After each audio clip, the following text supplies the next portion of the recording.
Welcome back to Cecil's World. A native of Darlington, Cecil Chandler made the switch from radio to television with WBTW in January 1972. I started out as a reporter. The thing about this, you know, when you're in radio, you're behind the scenes and nobody can see you. And then all of a sudden I was in television and people were seeing me. He's been seen now for more than 42 years.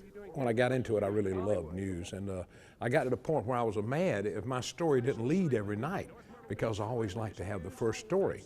Cecil usually got the story first because he earned the respect and trust of his contacts. This is 13 Eyewitness News. Like law enforcement and politicians, all with the goal of delivering the stories that impacted people's lives. When people see you on the streets, they say, "Hey, Cecil, I remember when you did what?" It had to be the mail story out of Darlington. You know, I won a state award from that, from the Associated Press that year, and they were throwing away mail that could be delivered. And one piece of mail was for a mailman that worked there. And I handed it to him and he said, "Where'd you get it?" I said, "I got it out of the trash can." While his fans remember his dumpster diving days, he and viewers also recall his coverage of mass murderer Pee Wee Gaskins in the 70s. Labeled the most notorious criminal in South Carolina history, Gaskins' list of victims spanned from Florence to the Grand Strand. It's a story that received national attention. They said he killed over 100 people. You know, 13 people is what I was accounted for in the number of deaths that he was responsible for. But they tried to say he killed over 100. I don't know. Said he picked up hitchhikers, he drove a hearse around. I mean, he was a colorful character. He jumped out of the courthouse in Florence one time and ran. You know, he walked with a limp. But that day, Sheriff Barnes told me they couldn't even catch him, he ran so fast.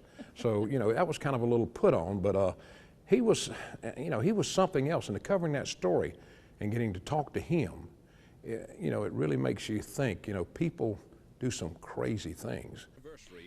Cecil's list of accomplishments and state and national awards is lengthy, including the South Carolina Broadcasters Association's Masters Award in 2008 and the Order of the Palmetto. Governor David Beasley, his longtime friend, presented Cecil South Carolina's most prestigious award in 1998. He also became the first person at News 13 to get his own bobblehead, making him a star in our eyes.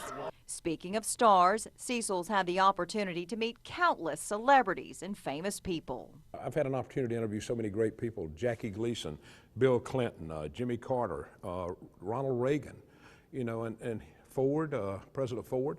Those are just some of them, you know, that are Red Fox. All these people that you always watch and see on TV, and when you get a chance to interview them, it's just so cool.